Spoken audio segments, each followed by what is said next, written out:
Welcome back to another edition of Nevada Wolf Adventures. On today's episode, I feature Carson City, Nevada state capital and my hometown. I also highlight Carroll Summit, which is one of my favorite roads in Churchill County. Over the course of the month, I did need to do a little bit of maintenance on the bike, so I'll show you a quick method for changing a light bulb on the Ninja 250. And I also ask what happens if you need to notify someone that you need help, as if you're in an accident or such. Anyways, gear up, it's time to ride.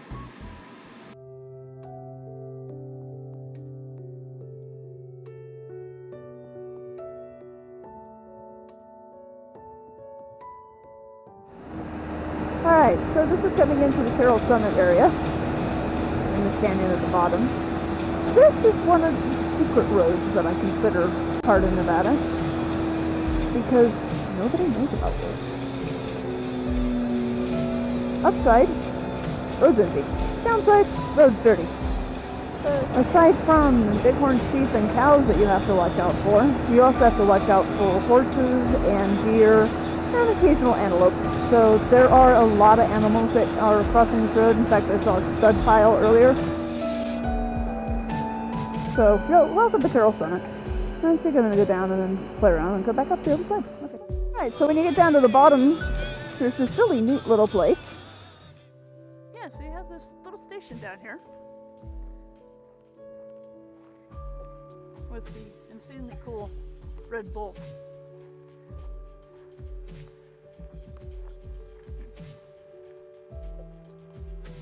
House.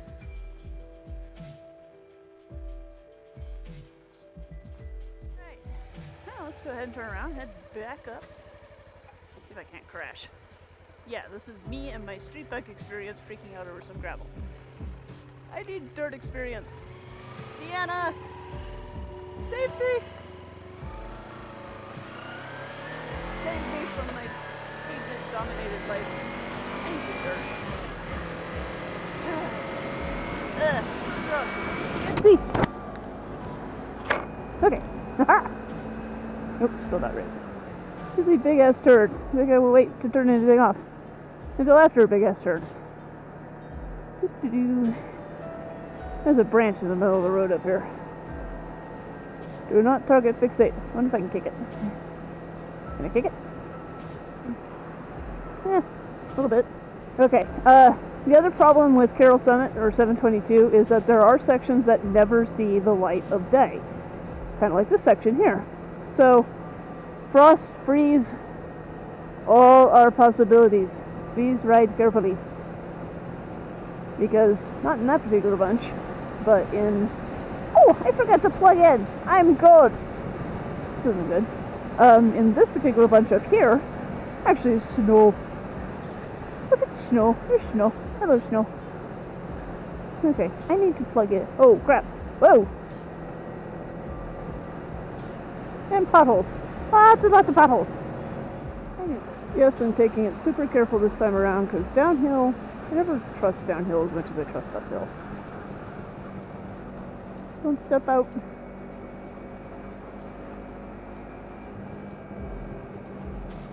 That's why I really like this hill. Check that out.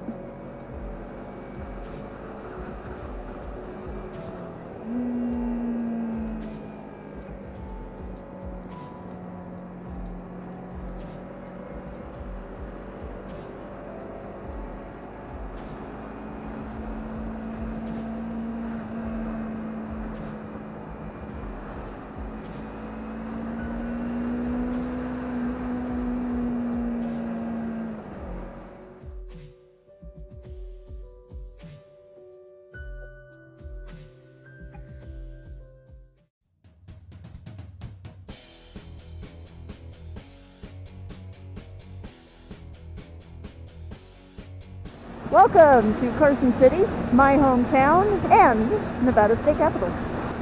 For those of you who wish to know what it is like in Carson City, I will give you a short little tour. Very short. There's so much to see in this, because not only is the city, but also it's the entire county. So Ormsby County became Carson City, and so that made us actually one of the larger state capitals just as far as land size goes. Now, if you happen to be a Supernatural fan, there was one episode where the boys were in Kansas looking at one of the hospitals. For some reason, there was somebody in a hospital, which kind of was probably Dean. But when they showed the outside of the hospital, I was quite surprised to see our own Carson Tahoe Regional Medical Center.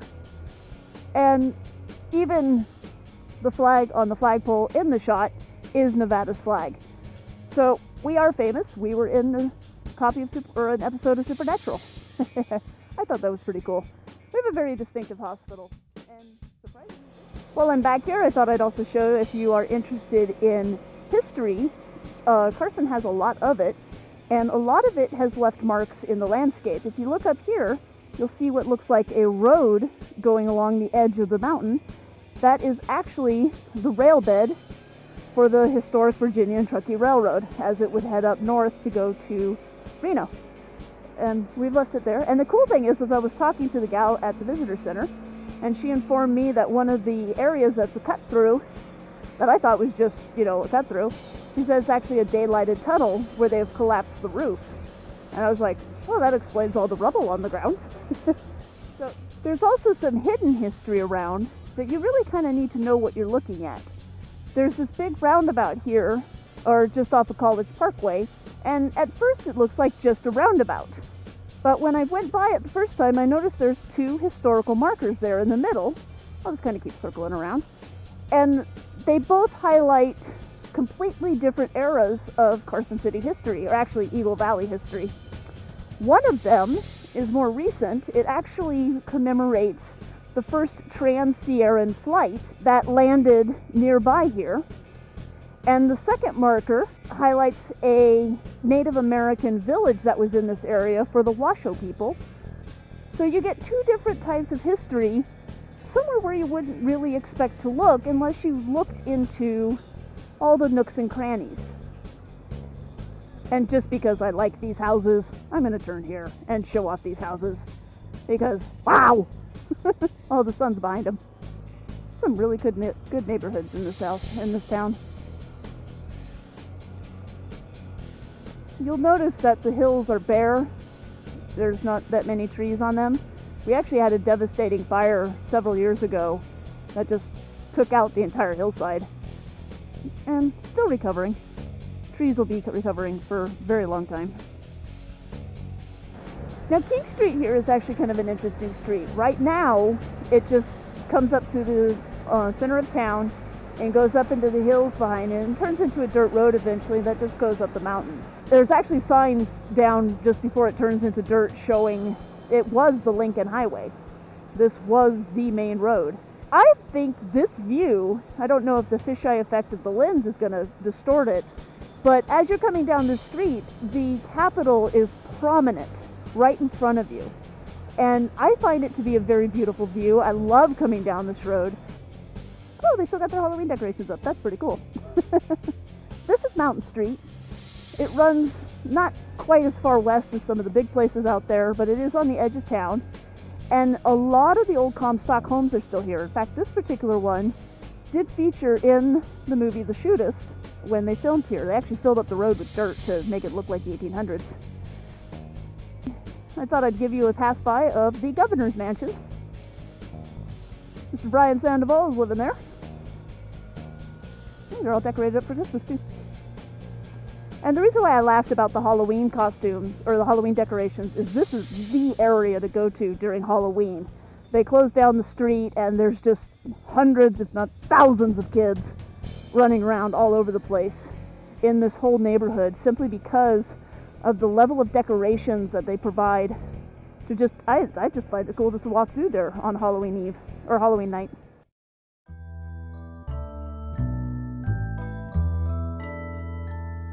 Now, the easiest way that I have found to change a headlamp is to actually leave the bike on the side stand and then turn the handlebars so that I can actually stick my arm in between the upper cowling and the handlebar to get at the dust cover of the bulb that I'm changing.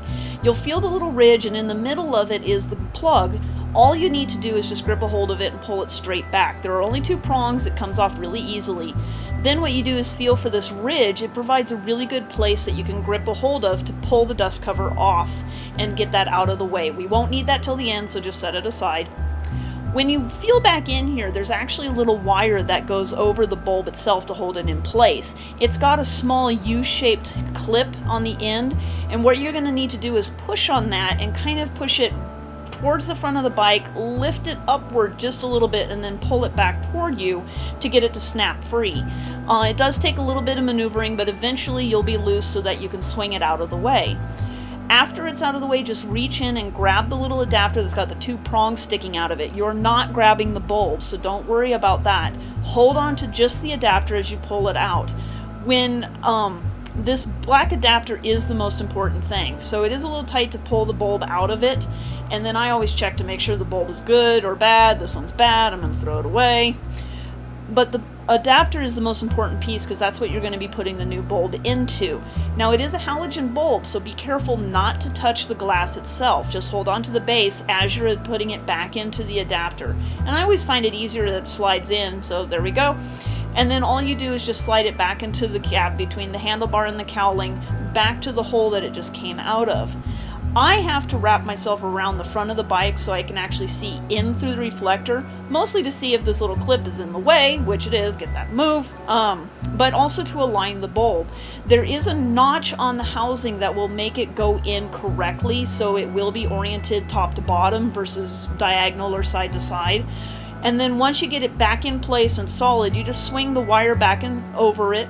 And again, it's a little finicky to get that stupid little clip over the hook, but it is kind of towards the front of the bike, down and then back toward you, kind of like it's a little tiny hook. The dust cover is going to be the next thing back on there. What I have found works for me is to actually line the hole up in the middle of the dust cover with the 2 prongs from the adapter. And otherwise it doesn't quite align just correctly. So there's the hole, and then I feel for the 2 prongs and kind of line it up over the top of them, and then just push it straight back towards the reflector housing, and that will get that ridge lined up off the housing and on the reflector, and then just kind of push it onto place. You will feel when it's set in there, and I just go around it once more just to make sure that it is on there nice and solid. Now, the next thing that I do is just simply grab the plug. It is hanging correctly because it's just kind of stuck in the same position. So just feel for the 2 plugs off of the prongs off the adapter, and then line up the plug itself using your fingers and touch, and just give it a good solid push so where it goes onto the adapter tightly versus just kind of hanging off of there. Once everything's tightened in place, I always check to make sure that the bulb is plugged in correctly, that I didn't break it somewhere along the line, that the plug hasn't fallen out. And on the Ninja, you need to actually fire the bike up in order to get the headlight on. So here we go. Voila! Just like that, easy peasy.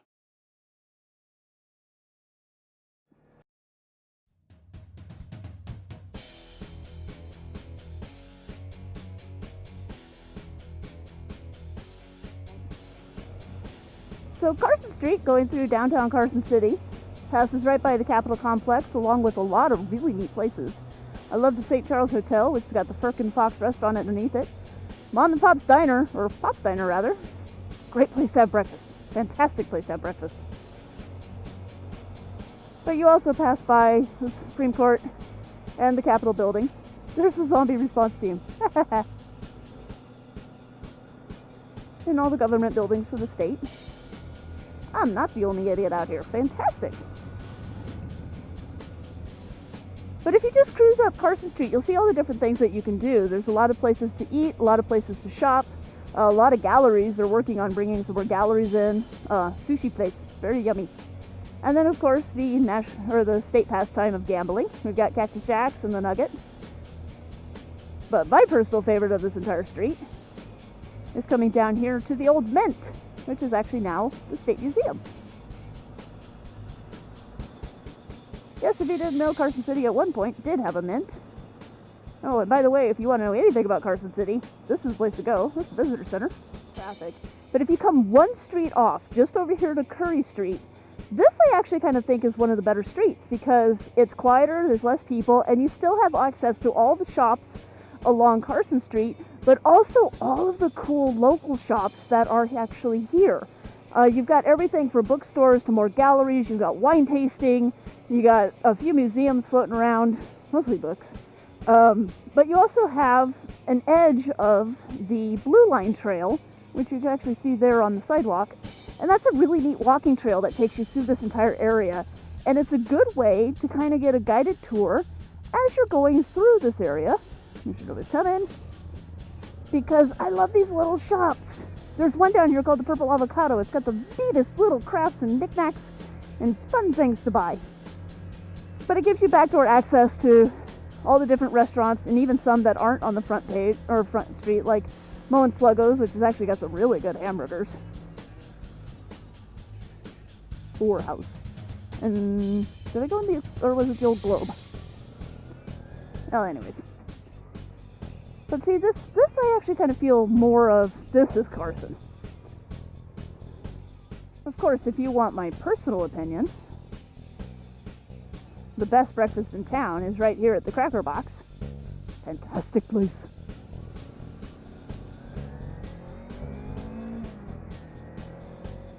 Let's see, as long as this is paved, I'll be going out here.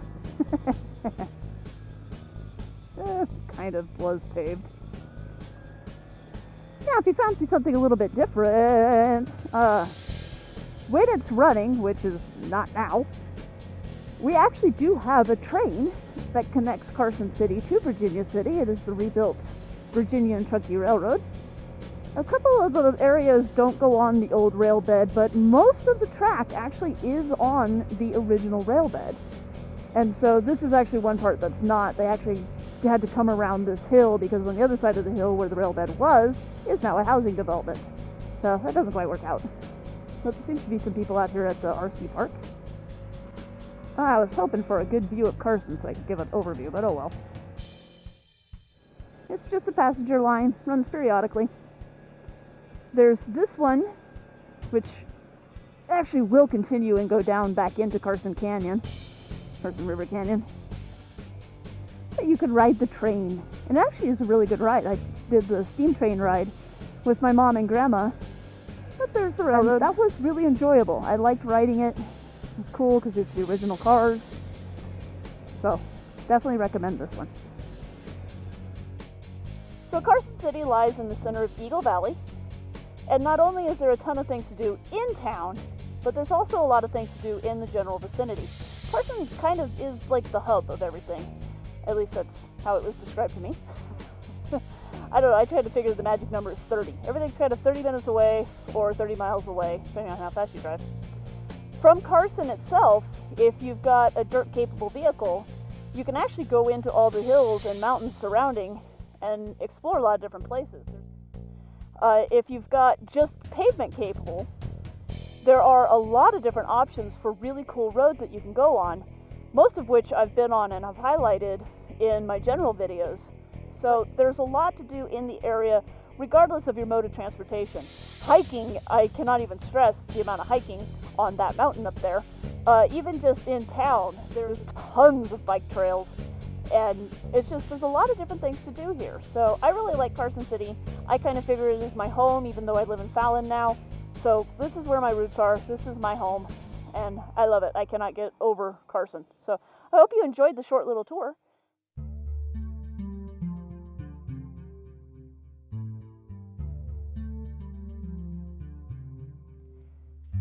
Today I'm out here at Fort Churchill State Park. Mostly because I was trying to find the passport to see if I could get this one stamped. And there's no ranger up there. I gotta find the ranger. But it kind of brought up a question. I was looking for somebody. If you happen to be cruising around on the side of the road, and let's say the unthinkable happens, and you end up on the side of the road, what then? Well, if you're okay, and your bike's okay, but your bike is incapable of getting you back on the road, the simple thing to do is just to have a personal beacon.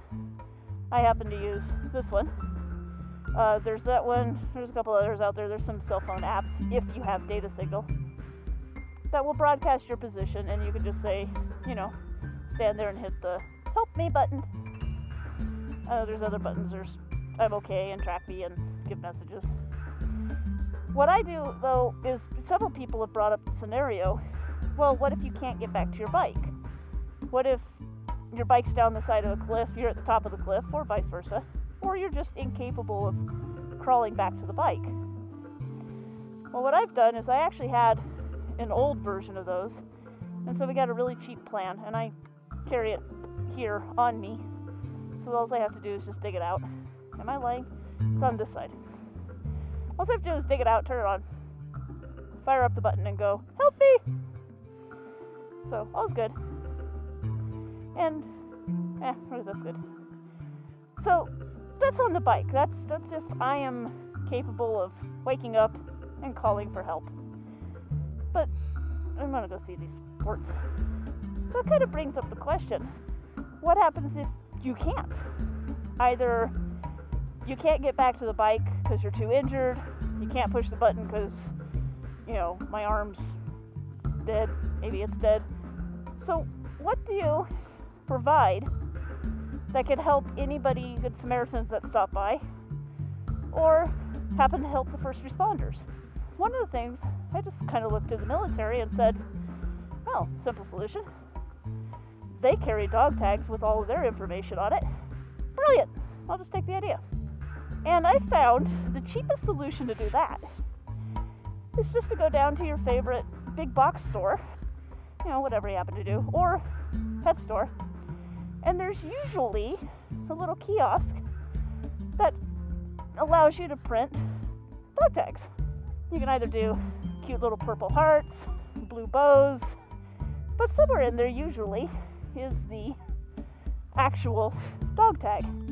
And instead of putting, Fido, call us, things like that, I just put my name and 2 emergency contact info, so that if I was laying on the side of the road, somebody would know a phone number to call. And there's more expensive options. I mean, there's also a program out there that you sign up for a yearly fee, and they'll maintain your medical history.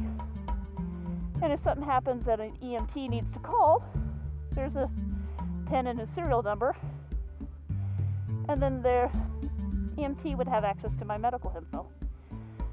So just some things to think about, what would happen if you do end up on the side of the road? What would happen if you can't get back to your bike? I hope it never happens. I think I'm gonna take pictures now. I like this fort.